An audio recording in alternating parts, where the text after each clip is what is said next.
Next हमारा topic resistance and the factors affecting resistance, मतलब वो कौन कौन से फैक्टर्स हैं जो रेजिस्टेंस को इफ़ेक्ट करते हैं। तो टॉपिक का नाम है जी factors affecting resistance. Factors affecting resistance, वो कौन कौन से फैक्टर्स हैं जो रेजिस्टेंस को इफ़ेक्ट करते हैं, उसको चेंज कर सकते हैं। हमने प्रीवियस टॉपिक में भी ये डिस्कस किया था। Number 1, resistance depends upon the length of the conductor. Length of conductor, length of conductor से मुराद ये है कि अगर लेंथ चेंज हो जाए कंडक्टर की तो रेजिस्टेंस पे इफ़ेक्ट क्या होगा।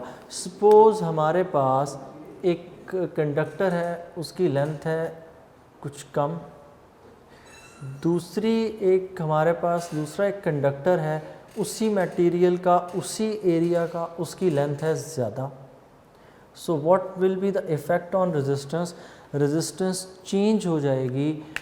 जब अगर लेंथ कम है तो रेजिस्टेंस कम होगी, जब लेंथ ज़्यादा होगी रेजिस्टेंस ज़्यादा होगी। So length is directly proportional to resistance. R is directly proportional to the length of the conductor. क्यों ज़्यादा होगी? क्योंकि इसमें जो न्यूक्लियस की लेयर्स होंगी वो कम होंगी। इसमें जो न्यूक्लियस की लेयर्स हैं जिनको इलेक्ट्रॉन ने कोलाइड करके पास करवाना है वो ज़्यादा होंगी। क्यों? क्योंकि इसकी लेंथ ही ज़्यादा है। तो यहाँ पर number of collisions between the electron and the nucleus वो ज़्यादा होंगी as compare to the smaller one. So resistance will be directly proportional to length.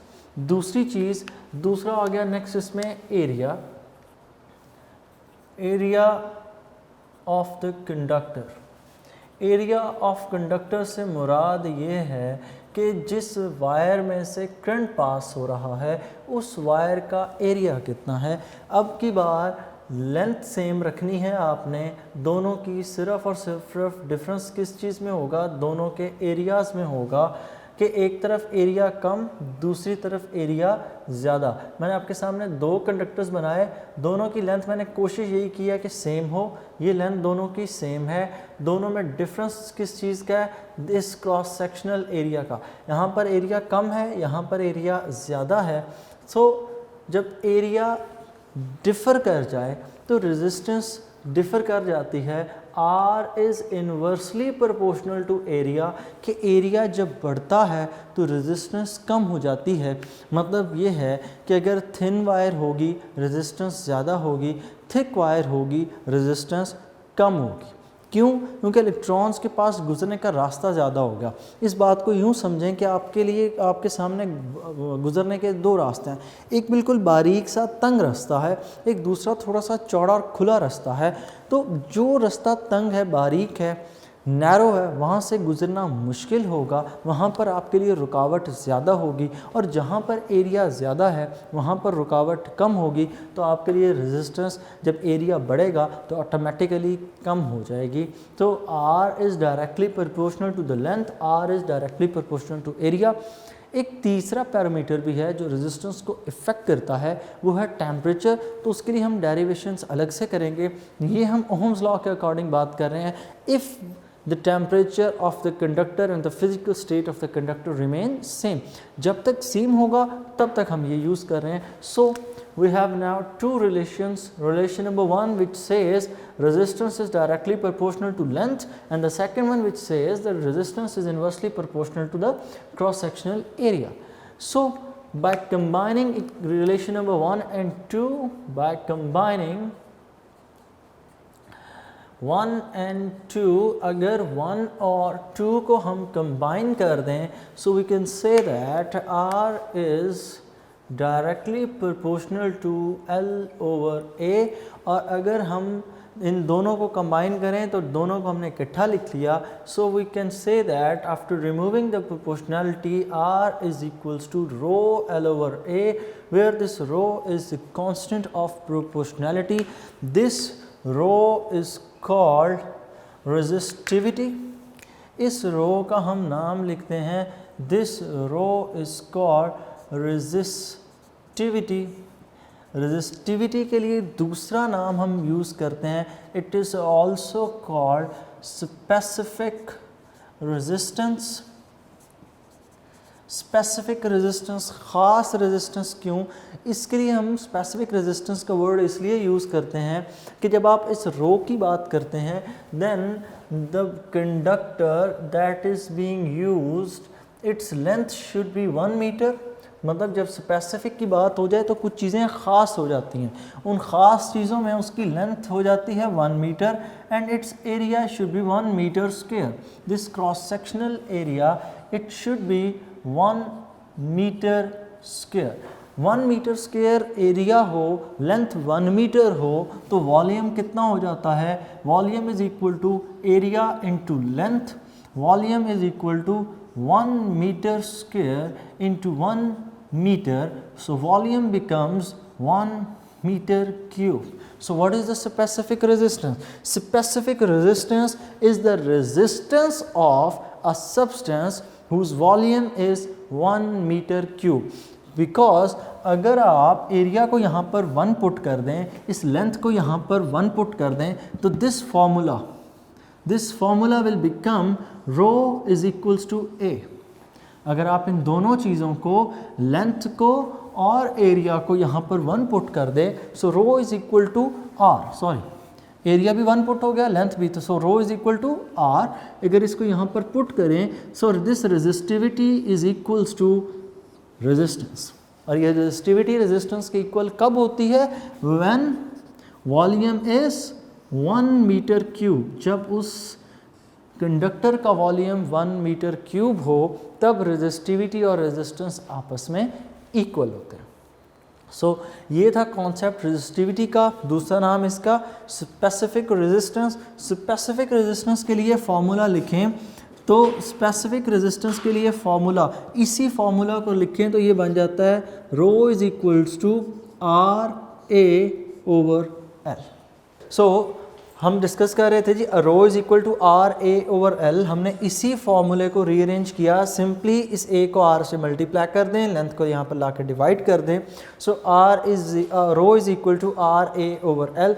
Next यहाँ पर हम यूनिट्स की बात करें, what is the unit of the specific resistance. So unit की जब आप बात करते हैं तो हमने इस फॉर्मूले के अंदर यूनिट पुट करते हैं।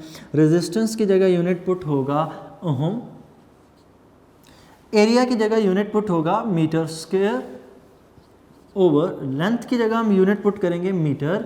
सिंप्लीफिकेशन कर लें तो स्पेसिफिक रेजिस्टेंस के लिए यूनिट बन जाता है ओहम मीटर। स्पेसिफिक रेजिस्टेंस के लिए यूनिट बन जाता है ओहम मीटर। और इसी चीज़ को हम लोग ओहम मीटर लिखते हैं। अब अगर हम थोड़ा सा यहाँ पर डिफरेंसेस की तरफ चलें, तो हमने एक वर्ड पढ़ा कंडक्टर। कंडक्टर के उल्ट, इसके ओपोजिट अगर मैं चलूं, तो हम एक वर्ड पढ़ते हैं that is insulator. What is conductor? A substance through which current can pass. Insulator, a substance through which current can not pass. Conductor के साथ जो टर्म एसोसिएट की जाती है वो टर्म है कंडक्टेंस। कंडक्टेंस। इंसुलेटर्स के साथ जो पैरेलल टर्म इसके साथ ज्वाइन हम करते हैं वो कंडक्टेंस का उल्ट है, दैट इज रेजिस्टेंस। रेजिस्टेंस का मतलब रुकावट, कंडक्टेंस उसका ओपोजिट। रेजिस्टेंस करंट के रास्ते में रुकावट, कंडक्टेंस करंट के लिए आसानी, ये कितनी आसानी से करंट फ्लो कर सकता है। रेजिस्टेंस है आर, तो कंडक्टेंस क्या होगी? इसका उल्ट। कंडक्टेंस इसका बिल्कुल उल्ट होगी। आप उसके लिए कोई भी सिंबल यूज़ कर सकते हैं। मैं कंडक्टेंस के लिए लेट से यूज़ कर रहा हूँ सी। अब रेजिस्टेंस का यूनिट है ओहम, रेजिस्टेंस का यूनिट ओहम, कंडक्टेंस का यूनिट इसी को उल्ट कर दें एम एच ओ, मोह। ठीक है, ये भी एक तरीक़ेकार है लिखने का। दूसरा, अगर आप इन दोनों में रिलेशन ड्रॉ करें तो हम यूं कह सकते हैं resistance is the inverse of conductance. Resistance और कंडक्टेंस एक दूसरे का इनवर्स हैं, तो अगर ये एक दूसरे का इन्वर्स है तो इसका मतलब जहाँ रेजिस्टेंस ज़्यादा होगी वहाँ पर कंडक्टेंस कम होगी, जहाँ कंडक्टेंस ज़्यादा है वहाँ पर अंडरस्टूड होगा कि रेजिस्टेंस कम है। ठीक होगा, तो ये हो गया इन दोनों का आपस में रिलेशन, इन दोनों के यूनिट्स। नेक्स्ट अगर हम चलें तो हमने एक यूनिट पढ़ रखा, इसके आगे टर्म लेकर चलें तो रेजिस्टेंस के आगे हमने एक टर्म डिफाइन की, दैट इज़ रेजिस्टिविटी। तो कंडक्टर्स के केस में जब उस टर्म को डिफाइन करेंगे तो कंडक्टर्स के केस में टर्म क्या हो जाएगी, it will be conductivity. Resistance के केस में रेजिस्टिविटी, कंडक्टेंस के केस में conductivity. Resistivity, the resistance of the 1 metre cube of the substance. Conductivity, conductance of the 1 metre cube of the substance. तो resistivity के लिए सिंबल रो, conductivity के लिए unit sigma.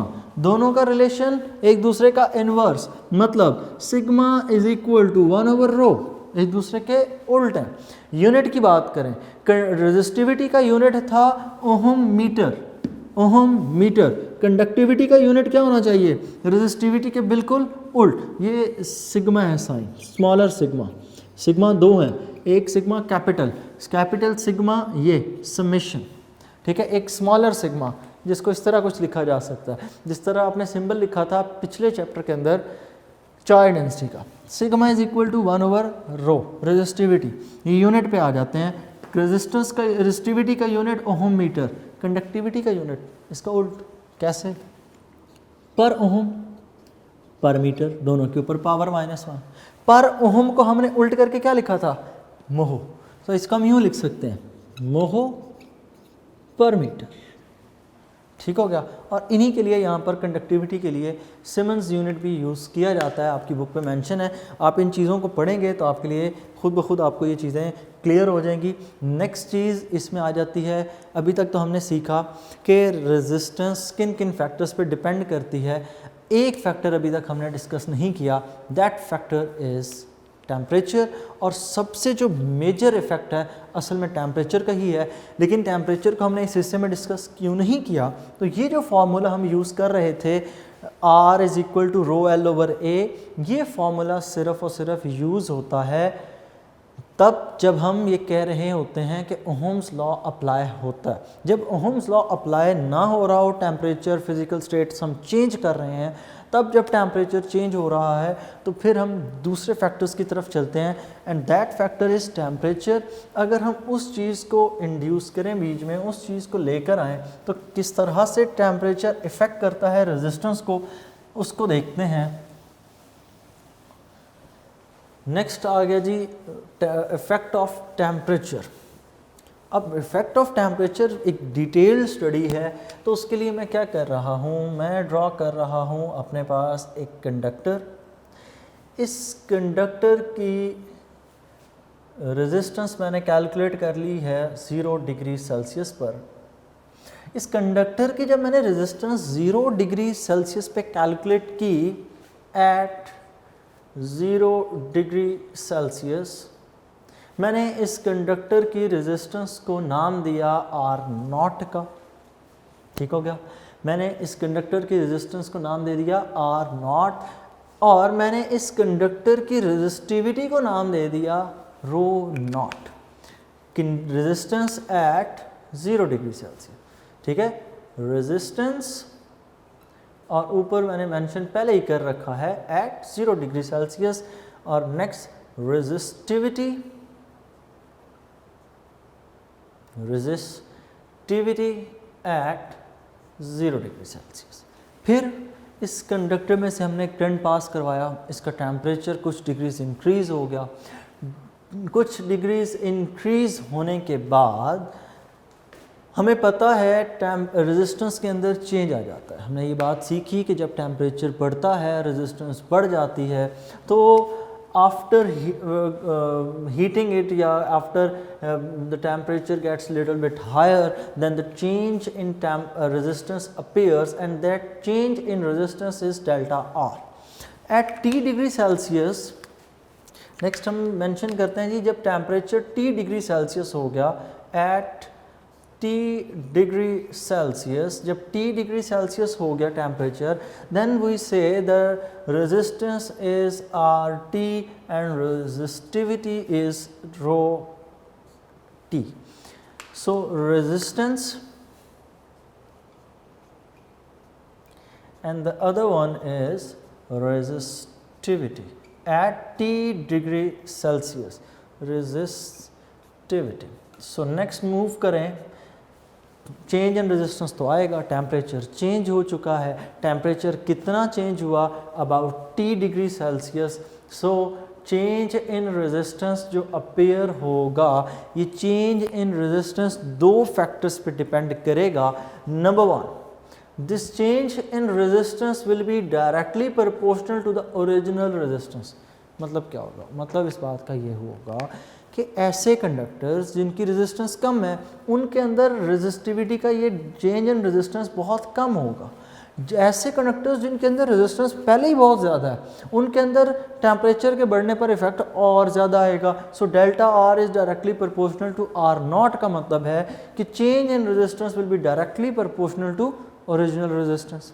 दूसरी चीज़, ये चेंज इन रेजिस्टेंस डिपेंड किस चीज़ पे करेगा, it will depend upon the temperature, कि टेम्परेचर जितना ज़्यादा चेंज करेंगे हम, ये T जितना ज़्यादा चेंज होगा 0 से T तक, चेंज इन रेजिस्टेंस उतना ज़्यादा, रेजिस्टेंस उतनी ज़्यादा बढ़ेगी. अगर टेम्परेचर आपने 0 से किया 20, रेजिस्टेंस कम चेंज होगी, बजाय इसके कि आप टेम्परेचर 50 करते हैं. सो ये इस बात का मतलब है कि चेंज इन टेम्परेचर ज़्यादा हुआ तो रेजिस्टेंस भी ज़्यादा, चेंज इन टेम्परेचर कम तो रेजिस्टेंस भी कम. दो रिलेशंस हो गए, number one. Number two, so by combining 1 and 2, by combining 1 and 2, अगर हम 1 और 2 को कंबाइन कर दें तो change in resistance is directly proportional to R not into T. और यहाँ से मैं अगर डेल्टा आर लिखूँ, delta R is equals to alpha R not into T. This alpha is called coefficient of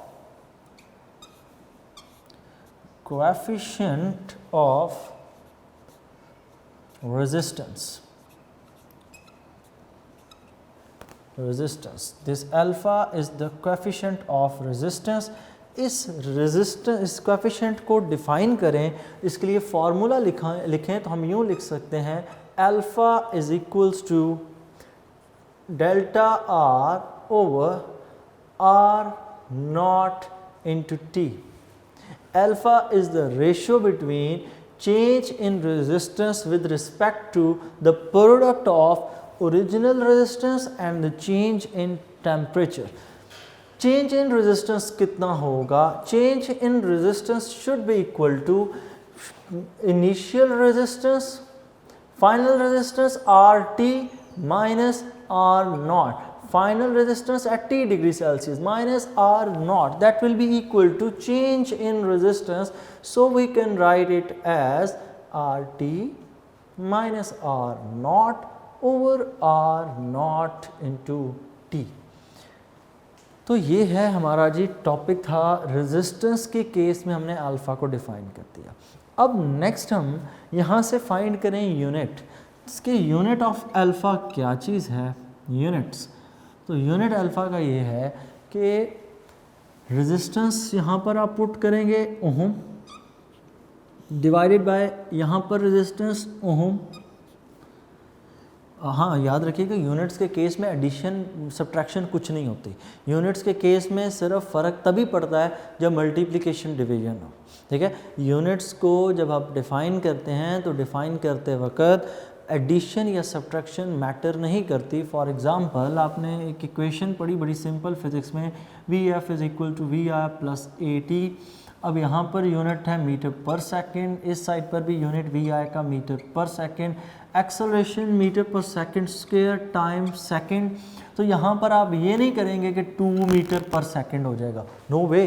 इस सेकंड ने जब सेकंड से मल्टीप्लाई ना तो यहाँ पर भी पर सेकंड ही हो जाना ना, तो इन दोनों को प्लस करके 2 मीटर पर सेकंड लिखना एक इलॉजिकल बात है। हम सिर्फ और सिर्फ यूनिट की बात कर रहे हैं, हम वैल्यू के कंपैरिजन में नहीं जा रहे। तो यहाँ पर भी जब हम करेंगे तो हम यहाँ पर ये नहीं कि ओम ओम से माइनस करके आप 0 लिख दें ऊपर, नो वे। यूनिट्स के केस में एडिशन और सब्ट्रैक्शन किसी किस्म का कोई माने नहीं रखती। नेक्स्ट, टेम्परेचर का यूनिट पुट करें तो टेम्परेचर का यूनिट केल्विन भी पुट किया जा सकता है, डिग्री सेल्सियस भी पुट किया जा सकता है, लेकिन इस टॉपिक के लिए हमारी जो बुक पे लिखा गया ना वो डिग्री सेल्सियस लिखा जाता है। असल में आना यहाँ पर केल्विन ही है, लेकिन चूंकि ये जो टेम्परेचर यहाँ पर पुट होता है ना ये टी नहीं, टेम्परेचर नहीं है असल में, that is the temperature difference between T degree Celsius and 0 degree Celsius. और टेम्परेचर डिफरेंस डिग्री सेल्सियस और केल्विन दोनों के केस में इक्वल होता है, because degree Celsius scale start from 0 to 100, kelvin scale start from 273.16 to 373.16।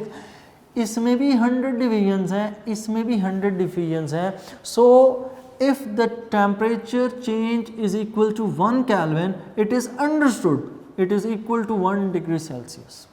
अगर temperature का change 1 kelvin का हो तो अंडरस्टूड है वो 1 डिग्री सेल्सियस के भी इक्वल होगा। और इसी तरह अगर हम ये कहें कि 2 केल्विन तो वो 2 डिग्री सेल्सियस का हो। आई थिंक आपको ये बात समझ आ चुकी होगी कि ये टी क्या चीज़ है। It is not the temperature, it is the change in temperature, the temperature difference between the 0 degree Celsius and T degree Celsius. So हम यहाँ पर केल्विन पुट करेंगे, ओहम से cancel, so unit comes out as per kelvin. और अगर आप degree Celsius में चलते तो कोई मसला नहीं है, यहाँ पर यूनिट आ जाता पर डिग्री सेल्सियस। नेक्स्ट चीज़ हम यहाँ पर जो इंट्रोड्यूस करें तो नेक्स्ट चीज़ हम यूँ लिख सकते हैं, हमने इसी फार्मूले को, इस रेजिस्टेंस के फार्मूले को रेजिस्टिविटी के टर्म्स में लिखना है। अगर हम इस फार्मूले को रेजिस्टिविटी के टर्म में लिखें तो हमने पढ़ा RT, या पहले मैं लिख लूँ फार्मूला R के लिए तो it was row L/A। RT के लिए लिखें so it will become, RT के लिए फार्मूला होगा रो TL/A। रो नॉट के लिए लिखें rho naught is equal, R naught is equal to rho not L/A। इन दोनों को इस फार्मूले में पुट कर दें, मतलब वही फार्मूला जो पहले हमने इन टर्म्स ऑफ रेजिस्टेंस लिखा, अब हम उसी फार्मूले को इन टर्म्स ऑफ रेजिस्टिविटी लिखेंगे। तो अगर यहाँ पर वैल्यूज़ पुट करें तो ये formula in terms of resistivity यूँ बन जाता है, alpha is equal to RT की जगह वैल्यू पुट करें तो RT की जगह वैल्यू पुट होगी रो TL/A। उसके बाद next minus sign, rho not L/A, rho not L/A divided by R not T। R not rho not L/A, rho not L/A into T।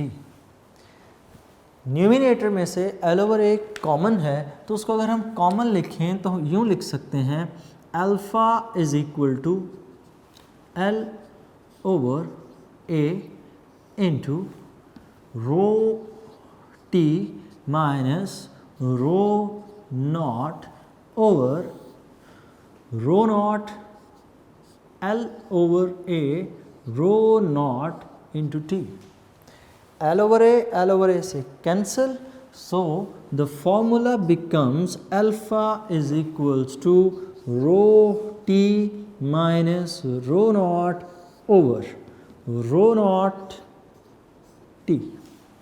तो ये फार्मूला हमने लिखा इन टर्म्स ऑफ रेजिस्टेंस, ये formula हमने लिख लिया इन टर्म्स ऑफ रेजिस्टिविटी। अब दोनों फार्मूलेस की सिग्निफिकेंस अपनी जगह पर है, लेकिन I think I will prefer this formula for calculations because resistance her conductor की चेंज होती है, रेजिस्टिविटी हमेशा सेम रहती है। रेजिस्टेंस हर कंडक्टर की चेंज है, मतलब कॉपर की दो अलग अलग वायर्स है ना, तो दोनों की रेजिस्टेंस एक जैसी नहीं होगी, वो डिपेंड करेगी लेंथ पे, वो डिपेंड करेगी एरिया पे, तो उसको कैलकुलेट करना बड़ा मुश्किल।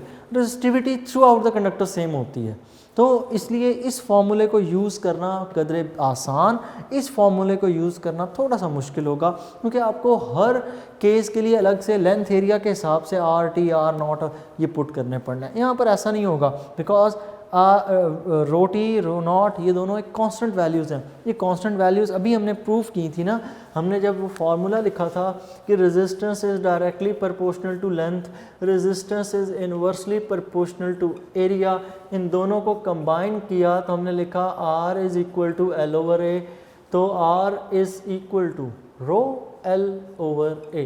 तो यहाँ पर हमने प्रोपोर्शनैलिटी कांस्टेंट के तौर पर रो को इंट्रोड्यूस किया था, तो ये डेंसिटी नहीं है, ये रो क्या चीज़ है, स्पेसिफिक रेजिस्टेंस, ये यहाँ पर कांस्टेंट है, इसका मतलब ये यहाँ पर भी कांस्टेंट ही होगी, इसलिए इसको यूज़ करना बेहतर है एज़ कम्पेयर टू ये आर टी आर नॉट। रही बात यहाँ से यूनिट कैलकुलेट करने की, एक मतलब फिर हम यूनिट क्रॉस चेक कर लेते हैं।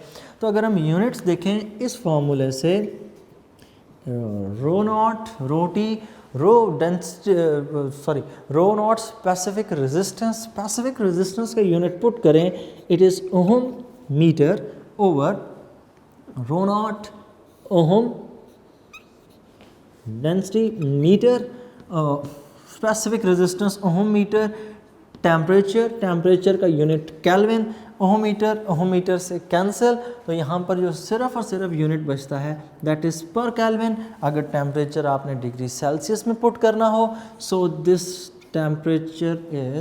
यूनिट इज़ पर डिग्री सेल्सियस। तो ये था जी हमारा टॉपिक। अच्छा, अब इसमें तमाम तर कंडक्टर्स, जितने भी कंडक्टर्स हैं, सब के लिए मेटल्स के लिए रो की वैल्यू पॉजिटिव में आती है, ठीक है। हर कंडक्टर्स के लिए अलग है। बुक के जहाँ पर आपने ये टॉपिक पढ़ा उस पेज के ऊपर बाकायदा एक टेबल बनाया गया है, उसमें कुछ कंडक्टर्स की वैल्यूज़ लिखी भी हैं, उसमें से मैक्सिमम वैल्यू और मिनिमम वैल्यू को याद कर लें। ऐसी चीज़ें पेपर में पूछी जाती हैं। नेक्स्ट चीज़ यहाँ पर आप लोगों ने जो करनी है वो ये करना है कि एक चीज़ और ऑब्ज़र्व कीजिएगा, ऐसे तमाम तर सब्सटेंसेस जिनके अंदर ये वैल्यू डिफ़र करती है थोड़ी बहुत, वो हैं सेमी कंडक्टर्स, क्योंकि सेमी कंडक्टर्स रूम टेम्परेचर पर तो कंडक्टेंस शो ही नहीं करते। तो ऐसे कंडक्टर्स जब रूम टेम्परेचर पे नहीं करते, टेम्परेचर के बढ़ने पर रेजिस्टेंस शो करते हैं, कंडक्टेंस शो करते हैं, तो उनके लिए ये आंसर हमारा नेगेटिव में आ जाता है। तो जितने भी हमारे पास टेम्परेचर डिपेंडेंट रेजिस्टर्स हैं कि जिनकी टेम्परेचर बढ़ने पर रेजिस्टेंस कम हो जाती है, तो ऐसे तमाम तर कंडक्टर्स के अंदर आंसर नेगेटिव में आ जाता है कोएफिशिएंट का। उसकी वजह ये है, देखें, टेम्परेचर एट हायर रेजिस्टेंस, मैं उन कंडक्टर्स की बात कर रहा हूँ जिनकी रेजिस्टेंस टेम्परेचर के बढ़ने से कम हो जाती है। तो टेम्परेचर जब बढ़ेगा तो आर टी कम हो जाएगा, आर नॉट ज़्यादा होगा, छोटी वैल्यू में से बड़ी वैल्यू माइनस करेंगे तो ऑटोमेटिकली अल्फ़ा का आंसर क्या आएगा, नेगेटिव में आएगा। सेम इसी तरह यहाँ पर भी नेगेटिव आएगा। सो हम ये बात कर रहे हैं कि कोएफिशिएंट ऑफ रेजिस्टेंस या रेजिस्टिविटी हमेशा नेगेटिव होता है उन सब्सटेंसेस के लिए जिनका टेम्परेचर के बढ़ने पर जिनकी रेजिस्टेंस कम हो जाती है, और उन सब्सटेंसेस के लिए पॉजिटिव होता है जिनका टेम्परेचर के बढ़ने से रेजिस्टेंस कम होती है। मतलब जो नॉर्मल कंडक्टर्स का बिहेवियर है उसमें पॉजिटिव, और जो सेमी कंडक्टर्स का, थर्मिस्टर्स का बिहेवियर है उसमें नेगेटिव साइन यूज़ होता है। सो ये था आपका सारे का सारा टॉपिक रेजिस्टेंस का। होप सो आपको समझ आई होगी। इसको पढ़ें, याद करें, अपने कॉन्सेप्ट्स को बेहतर करें। अल्लाह हाफ़िज़।